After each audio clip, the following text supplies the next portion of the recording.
Hello friends, welcome back to Aarogya Foods. Today we are making a traditional and delicious prasadam that is incredibly simple, wholesome and full of authentic homemade flavors.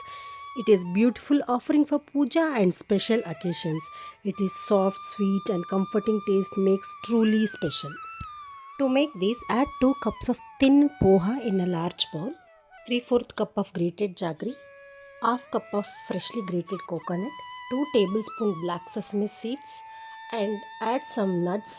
I have used cashew and raisins roasted in 2 tablespoon ghee, 2 crushed ilachi, 1 chopped banana. Mix this well everything.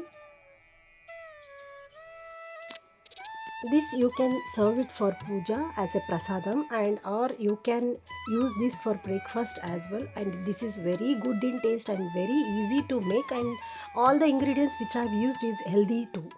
And this is a famous dish in Karnataka called panchakajjaya. Now this is ready to be served. Thank you so much for watching my video. If you like any of my video, please do like, share and subscribe.